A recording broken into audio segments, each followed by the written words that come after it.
Hey everyone, and welcome back to another episode of Mike's Magical Military Adventures, the series where I'm just going to kind of go through and talk about. First, I'm going to go through the chronological order, and then whenever I remember a story or somebody asks a question about this stuff, I'll just make a video on it. So I get asked about military-related stuff all the time. I don't see why it's such a cool thing, but people want to hear it, so I'll make the content. Anyway, I've already said this on the first few videos. The last video we left off on for the public channel was getting into reception at 30th AG Fort Benning, Georgia in 2008. And then I did a funny Patreon and channel member exclusive video that was true and it happened. And you can check that out if you become one of either supporters on there. And that video was funny, so that adds a lot of context to the story, and I'll be mentioning kind of something of what happened with that. And people that have seen that video, the story will make a lot more sense. But there you go, some incentive, some little bait there for you to go check out a funny video. And the story is funny. It wasn't funny at the time, but it's funny. Anyway, so after the first couple days had settled down, I actually got to sleep. Basically, you start getting into the groove of things. You sleep, in your bunks. You do your laundry. You are up at all hours of the night. You get issued all your stuff, like your uniforms and whatever. And we had UCP, we had ACUs, but we had no boots, right? So we're walking around with tennis shoes on. And, we'd already had our heads shaved and all that stuff and, just the typical stuff. So I don't really want to waste time on that because that's a pretty universal thing. You go to the little shop and you get your soap and all this stuff, your razors and shoes, your tennis shoes, which, man, those things were uncomfortable. So we ended up waiting, I think, 2 full days and 2 full nights to get a pair of boots. And that was some of the longest time that I spent in reception. That was like the tipping point of like, okay, now I can kind of handle boredom and I'm good with going to my happy place and just thinking. Because we had to sit, pretzel style in this hall, the Johnston Hall, the bottom of it, there was like this ramp that went down and then it was like this cold, 70s concrete floor it was like the enamel. Anyway, it was a cold floor, right? And we were sitting on the sides, on the walls, so people could walk through the middle of the hallway. And we were just sitting there, and we had to sit like this and stare at the wall across from us. We couldn't move. We couldn't talk. And the time we got to get up was if we had to go take a piss or get water, and we had to take somebody with us and ask permission and all that stuff, or else we were going to eat, which was the highlight of the day. So yeah, we waited like 2 full days of just sitting there watching people go in front of us and get boots. I don't know if they screwed up the scheduling or whatnot, but it was a long 2 days. Like, imagine it being just sitting. Not being able to look around and do stuff, just sitting and waiting. And, we were talking when drill sergeants weren't around. We were talking with each other and stuff a little bit. But, yeah, it was just boring. It was just mind-numbing. I do remember that. That was insane. And that's the whole, hurry up and wait. Well, that was my introduction to it. That was miserable. Anyway, we got our boots and all that stuff. And then basically reception is just boring.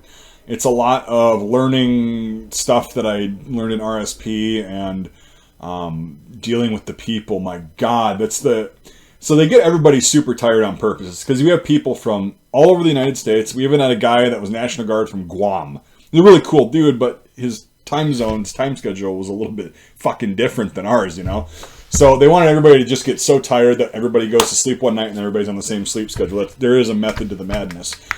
So anyway, you got people from all over. Now, that also means you have people from a bunch of different ethnicities, nationalities, cultures, skin colors, you name it. Any way people think any way people can find to divide themselves into a group, they do. And you really see this at the micro level when you're at reception. You had people that, I didn't really have a group because of what happened in the previous video with the fire alarm. And I was kind of on my own and, I was talking to the guy that I met on the bus a little bit, but I was so out of it and everything. I don't even remember who my bunkmate was in reception. I was so out of it. You sleep for like 3 hours a night. Your head hits the pillow.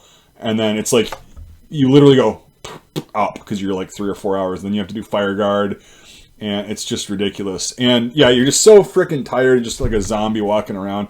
And then drama starts because you're all tired and pissed off and you're hurting because you're getting smoked think you're getting smoked. Doing push-ups and stuff, that's what that means, getting smoked.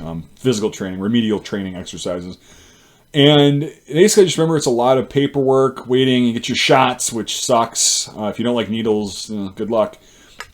There's just a gauntlet of just walking through. I remember I was terrified of needles, and I almost passed out, and we had to give blood, and I almost passed out, so I had to lay on the floor. And then we did the gauntlet, and the guy in front of me, like, people that are giving the shots, they just want you to get in and get out. Well, I was terrified, and I'm sitting there just, like, trying to go to my happy place, and the guy in front of me, they literally just jam it in your arm like that and hit the syringe. Well, I don't know if they didn't have the needle on correctly or something, because the guy in front of me, he went, whack, and then the fucking needle popped off. Like, not the needle popped out, but, like, the part with the needle that screws on popped off from the guy's arm. The guy went, motherfucker, and he threw the old syringe. Didn't take the old needle out yet. Fucking jammed another one in this guy's arm and shot it full, and then grabbed both, ripped them out, and said, move. And I was next, and I'm like, hyperventilating, but I'm trying to hide it. Anyway, so that's just fun. That you can look forward to that, too, if you don't like needles. Yeah, showering, I wasn't a big fan of doing that, because it's just not fun standing in a room with a bunch of other naked dudes when you're not comfortable with it. It's very awkward. It's a very awkward feeling, so I try to sneak off at night and take showers and whatnot, so that, cuts into your sleep. Reception just sucks. It's the worst, and usually people are only there for about a week, but it was so backlogged and it was so busy at that time. I was there for 2 full weeks. So going back to the tension of, like, people being divided, I was a part of some almost fights, because I ran my mouth and said some really dumb shit to hurt people, and it worked, and yeah, just don't do that. Just kind of stay around and try to get along with everybody.